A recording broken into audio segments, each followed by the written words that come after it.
Hey guys, welcome to episode 10 of the Inter-CT podcast. Today we're joined by Marty Walker and Leon Oden. Guys, welcome. Morning, James. Long time, Doig, long time. That's it. How was everyone's Christmas? Very well, thanks. Very well. Very good. No, I've got some very thoughtful presents. Fantastic. Okay, so we'll get straight into it. We want to sort of recap the season, look towards next season, goals, what we achieved, memorable moments, and that sort of thing. So we'll get straight into it, and I'll pose the first question, which is, what was your biggest challenge during 2020? Obviously, we know there was a lot, but what was the biggest one for you guys as coaches, as directors? I think you said it there, directors. Obviously, one of the things we had to do, and all clubs have to have, is was a COVID director, and just getting on top of all the rules, the protocols, and everything like that. You know, we're soccer coaches, but no, to be on top of the health department, and you know, the big thing for us, I think, was what was the country doing, and then what was the state of Connecticut doing, and then what were each town doing, and all of them at the start of the come March, all had different answers. So, and then the soccer organizations had something different to gymnastics, for example, or, I'm reading up, protocols of, synchronized swimming, for example, well, we can clear that off. But that for me was the hardest thing. Sorry, Marty, what about for you as a high school? Because you had the high school guys as well, right? Yeah, I think, the high school kind of served itself when it came around a little bit. Fortunately, we were able to get out in the summer and provide a season for all the teams that missed the spring. But I think the toughest challenge was the immediate kind of cessation of the sports in March. Everything stopped. So it was like the challenge then was, how do we keep people engaged in the sport? Because it felt like then there was just no end or no return date set. So it was just so ambiguous. So keeping people engaged was a huge challenge. And I think we did a great job of it as a club with the online platform, the FIFA tournaments and all that good stuff. So, we were able to overcome it, but at the time it was very scary, so we beat it, but it was hectic. And that was one thing I spoke to Colin about, and it was something that stood out to me about Inter. It was never, oh, this has happened. It was, okay, how can we take advantage of this? And it was looking at the positives to take out, such as one thing I know I spoke to you guys about it was, okay, this gives us an opportunity to find out more about our players. And then which in return, by chatting to them in the comfort of their own home, we can learn their, mannerisms, the way they do things, the way they say things, and understand the player more. So when it comes back to the coaching field eventually, then we'll have that extra knowledge of the player to be able to sort of manage and coach them. Is that right? Yeah, I myself and Marty tried to call every one of our members across the board, and it was good to have those one-on-one conversations. We had the time to do so. No, like Colin said as well, like having spoken to some of his kids, he didn't know that one player supported Liverpool or Tottenham, and so then all of a sudden there comes that bit of banter between them. The online platform was a great success for us in engaging players, and getting people to buy into that was fairly easy. And within 48 hours of realizing that we didn't have anything for the foreseeable future, the coaches were great and helped us with some material to be able to get on. And we've got these different courses now, which correlated with the core competencies. So, it creates a legacy, but also at the time it provided do-at-home drills for each of the core competencies, which the players had just been evaluated on that, in early March. So that was great. That sort of leads me into the next question. And this is a question that I was unsure of asking before the podcast started, but after speaking to you guys now and understanding that there was many positives to take out of 2020, and it wasn't just all doom and gloom. The question is, what was your favourite moment of 2020? I think for me, it's a simple one for me, really. Just that the opportunity to get back out on the field after 3 months off. You know, it's like it was, will it happen? Won't it happen? You know, when will it happen? What will it look like? And it looked different from like a regular soccer practice because we had to phase ourselves back. But just seeing the kids rock up on the field with their cleats and a ball ready to go, and seeing how they managed the situation, just getting back on the field was great. You know, ultimately we find ourselves off the field for a short period of time until January 19th in Connecticut, but you know, we'll get that same kind of lift once the kids get back. Although in the meantime, we've been fortunate with our facility to do little small clinics for one coach, 4 players at the minute. So we're one of the few clubs that are fortunate enough to do sessions.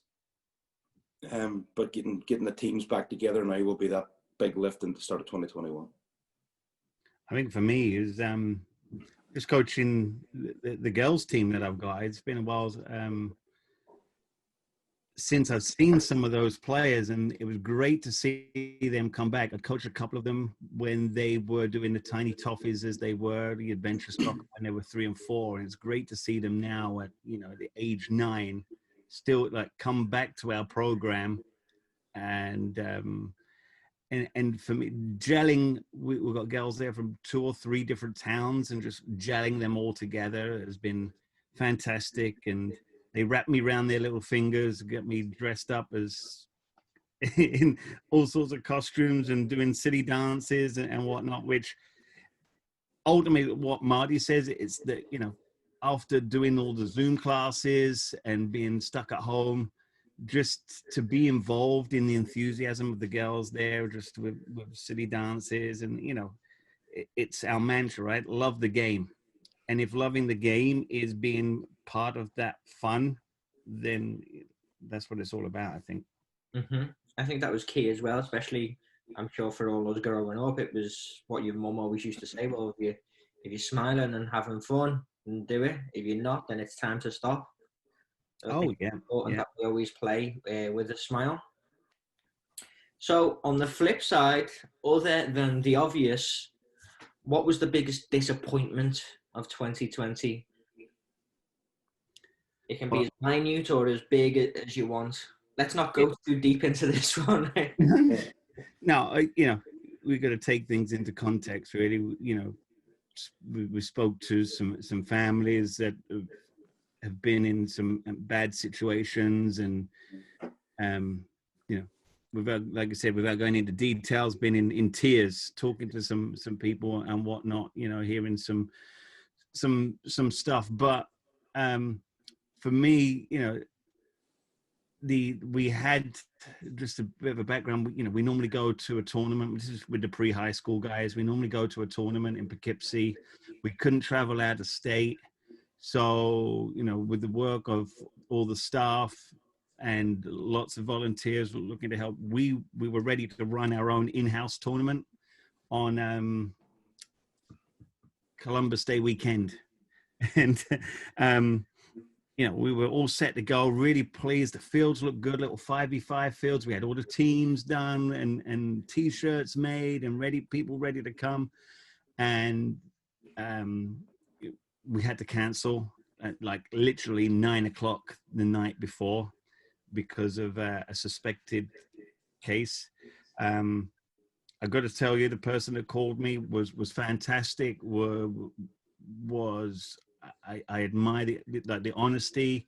Was great, knowing that, you know, this may well happen, but after all that hard work, the disappointment was not getting that tournament done, and everyone was looking so excited to it.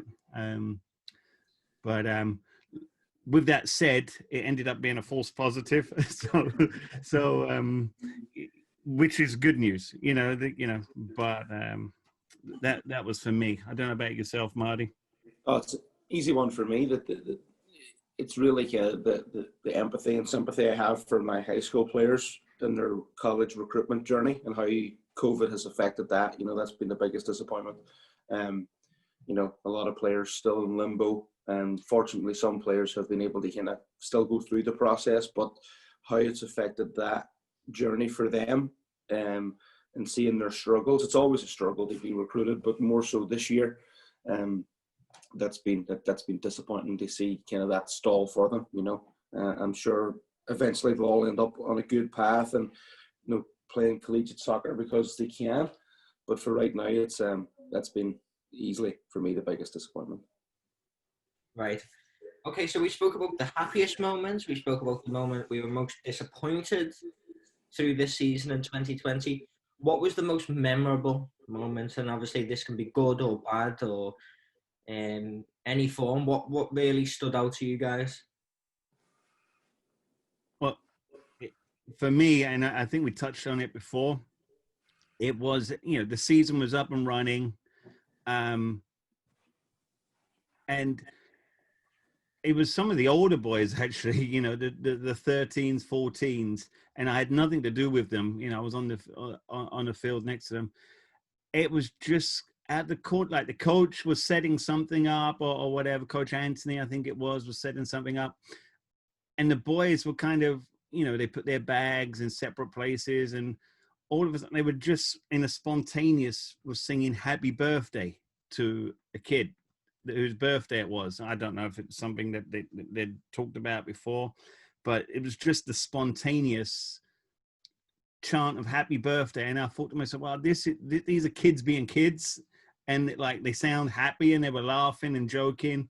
And just setting up my own session or whatnot. It was, and I had nothing to do with it. I just felt to myself, oh, this is great. Just a simple, we've seen the birthdays and the drive-through birthdays, and everyone's bibbing their horns, and no one's getting out, and they're in, just driving past and waving. It was just the fact that it was somebody's birthday, and the rest of his teammates were singing happy birthday. That sticks in my mind anyway from the. There's a joy of that, right? In terms of when kids are kids, you don't do much thinking, and it's fantastic because they're not worried, or they don't have worries about anything that's going on. They're in a bubble, and in a happy bubble. And no matter what's going on during 2020, they're present in the moment, which is so tough to do, singing and being happy for someone else on their birthday. It's fantastic. Yeah. What about you, Marty? Selfish one for me. Once we did get back out onto the field, and this was away from kind of All Saints and Norwalk, we help out our local town team here, Milford United. And my memorable moment was my daughter Aoife jumping into one of Leon's tiny toffee sessions and or mini kicker sessions, or Milford United's little kick sessions, and seeing her in her full soccer kit and kind of engaging with all her soccer players. She was shy and a little bit younger than most, but just seeing her out on a soccer field for the first time was my definite memorable moment. What kit did she have on? She had a Celtic kit on. Celtic? Yeah. The other one had a Rangers kit on, right? No, absolutely not. No? No. Although that might change because Rangers are doing far better than Celtic at the minute. But no. She has her Celtic kits and her Newcastle kits. She's cursed with the same teams that I like, unfortunately. There we go. I have to say though as well, James, it was, looking back, and again off the field, was at one point in March we were struggling, and we did put it out to the parents and look, you know what, although we don't know what the year ahead's going to look like, can you put your faith in us and sign up for next year? And the response that we had from the parents there, was phenomenal. Some people paid the whole year in advance. People put down a deposit. This is March. We sign-ups aren't normally until May and June. And to me, I thought, wow, what a great group of parents and members that we have that are willing to support the club and others in the club. Some people paid for others even. Yeah. And to me, that memory, it kept us going. That stood out to me because when that happened, I was like, oh, similar to probably yourselves. Oh, I don't know how that's gonna go and stuff. And the response to me was a testament to you guys, to the coaches, the directors, not only the quality in terms of I'm trusting my children to be coached by these for another 2 years, and I want to commit to that, but also the culture of the club that people were willing to do that to help out. That was something that stood out to me, George. Yeah, that was something else. Now, focused enough on 2020, let's whip out the crystal ball and look towards 2021, right? What does the new year look like? Anything going on? What's the plan? Yeah, it's we're excited about it, certainly. Given the fact that we had our summer and fall season kind of go almost uninterrupted, after a break, leaves us in the same situation where we're looking forward to getting started again. Right now we're in small groups, and in December we had the high school teams out only in small group sessions, but in January we'll have the whole club out in small group sessions, so everybody gets back on the field who wants to be on the field. I know some people will have a little bit of apprehension. Come January 19th, hoping the restrictions are lifted and we can get back to full team activities, and then it's full steam ahead, and hopefully what a regular winter looks like. Practice at Sono, winter leagues, high school teams practicing and playing in scrimmages against outside opposition, and just kind of building towards the spring season. I think the one thing that we're proud of is the teams had a really successful season in the fall, and we're looking to kind of continue that into the spring season with everybody across the board. Yeah, I think opportunities come from challenges, right? So, where we overcome the challenge with the online curriculum and doing stuff in the summer, our spring season in summer, this the new ruling of small groups we've embraced, and the players have thoroughly enjoyed the 4-on-1 sessions that we've done. The coaches have enjoyed doing it. And I said to Marty after the first group with the high school, it's this is if you was at a pro club, you do the morning, as you know, James, you do the morning with your team, and then you'd have your lunch or whatever, and then you'd be off in small group in position specific. The strikers would be doing in groups of 4, the defenders would be doing some stuff, etc., etc. So it gave us an opportunity to give the players that kind of level of education as well. And with that, we speculated and got some extra turf time in different places. In Ridgefield, we're working with Norwalk now to get some stuff there at some of their turf fields, and we have All Saints, so it's puts us in a good place. Yeah, that leads on quite nicely to my next question. I've received a scout report from a fly on the wall, I'll say, that there may be some updates coming to All Saints. Can you confirm or deny, or is this secretive right now? I think it's the worst kept secret. I think the club's talked about it for many years. So there's always been that, like, will they, won't they type situation. But since Liam and I have taken over, obviously that kind of organisation of that kind of development falls on us. And I've been talking with the diocese from whom we lease the fields, and we'll be having a meeting with them early in January. But the bottom line is we have the green light to reconstruct and turf and do some work at All Saints. That comes with a couple of challenges that we'll face head on. Fundraising is going to be big, sponsorship's going to be big, all that sort of good stuff, and we're looking forward to kind of getting that ball rolling. And some parents have already approached us and says, listen, we'll help you with that. So again, to Leon's point, we've got some really phenomenal families in the club. But long story short is the opportunity's there. And the opportunity will present itself the quicker we can raise the funds. So we'll be reaching out to parents in the next week or so.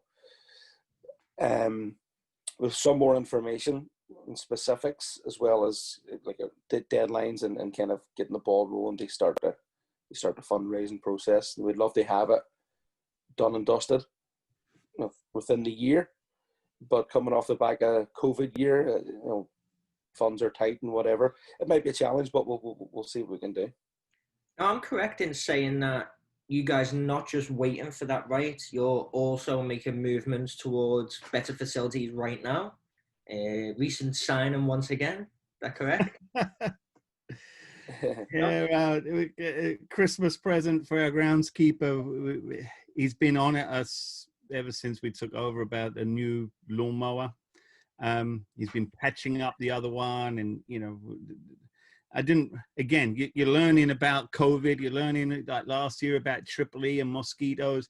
And learning about blades, the different cutting styles of, you say lawnmowers, and you think of even like one of those little sit-on ones at Home Depot or something like that. But no, apparently these lawnmowers are, industrial ones, and hours used, and the way that they cut the grass, whether it be scissor style or a rotation, and the axles, you remember all that. But long story short, we got we brought Diego in, and as you know, on the social media, Diego Moadonna was the competition winner. And so, yeah, we'll have to put number 10 on that. But no, with the long term, Marty's very good. Marty's been great in the dialogue with the diocese, and I say long term plans. I'm hoping it won't be too long term, but in the meanwhile, it's important that we provide the best experience possible for the kids. And if that means getting a good cut on the grass, well, what little grass we have, then the better. But Yuri, he's been seeding, reseeding, getting angry at us for treading on the seeds and then reseeding again. Awesome. So everything's looking and everything's getting, I guess, set up, and I'm sure coaches have all been given their curriculum for 2021, and everything seems to be ready for another great year. What are you guys looking forward to the most about 2021? What is it that excites you? I'm going to hand over to Marty. He's more the big picture guy, so I'll let Marty. I think, again, selfishly, just real competitive play for my high school teams, because even though we played in the summer, it was thankful to be on the field. Let's not make it super competitive, but compete, but enjoy soccer again. So I'm looking forward to seeing our teams, which are in very good shape, getting on the field and with that bite and determination to compete and win. We're playing in the National League with the high school boys, so it's going to be a really good challenge for them, and put them on a pretty good platform to go on to kind of be recruited for the collegiate game. Also excited about this USL Academy. We've had a collaboration with AC Connecticut, and that's been pushed back a few months because of the situation. But our guys know that we've collaborated. For us in the AC Connecticut, they provide this team to compete in the USL Academy. So when that gets up and running, that's going to be exciting and a good platform for our kids too. I'm excited about that, and that could almost be another podcast on what that entails. But even when we were Everton, we were always looking for that pathway, whether it be pathway, to the Premier League, and then when we had the academy part, with FC Westchester and the development academy there. This is now a realistic pathway for kids to play. And actually, Jamie, you played in for that. It was PDL then, wasn't it? Right. I played for AC Connecticut. Before it was AC, it was CFC Azul. So I played there. Must have played about 3 seasons. So yeah, it was fantastic. I enjoyed it. Window, right, for the draft, and obviously now you got the championship teams as well. So USL Championship, which is a viable option to play pro. That's it. And I think as players, especially aspiring players, you need them goals and you need them objectives and levels that you want to achieve. And I think something like that provides the ability to not only have college in mind as the next step, but also have sort of a professional gateway there too to run Yeah. parallel, and maybe some players that'll hit PDL possibly before college. Mm. Yeah. So no, that's good for us. A couple other things. There's we're setting up football in the community for better relationships with the towns with which we work. That's going to be exciting. And then we've got a new head coach of our 04-05 girls team, Holly Hine, the Yale women's assistant coach, coming in. So there's a lot to look forward to. I'm sure there's more. I'm skipping over a few things, but there's definitely a lot to look forward to in 2021.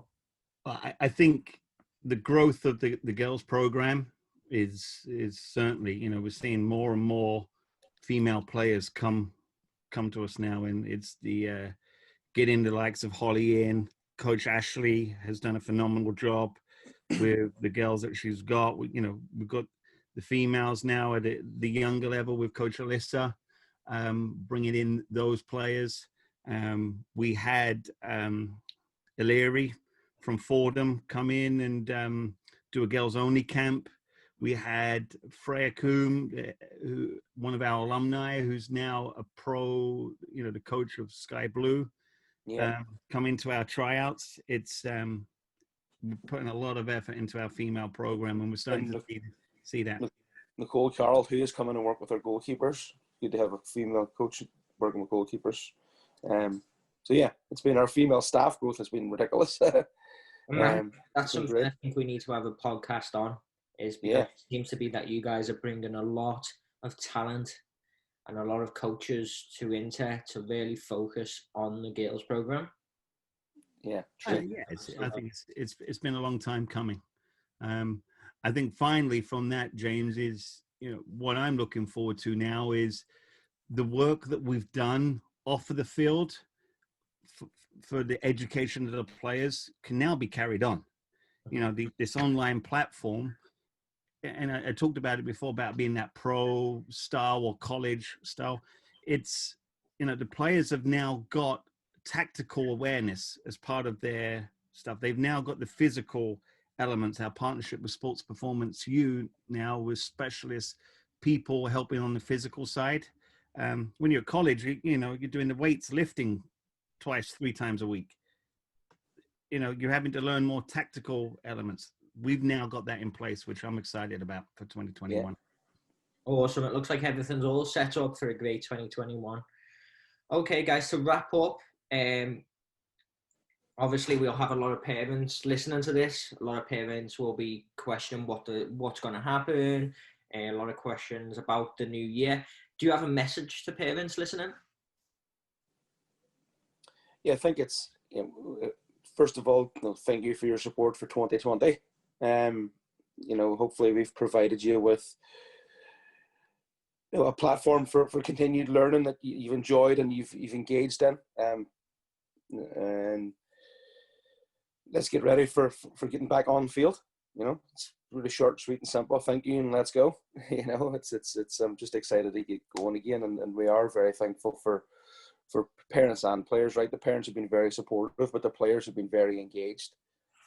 Just don't let that drop from a player's perspective. Let's really go and achieve what we can, because there's a lot of opportunities right on the horizon. Yeah.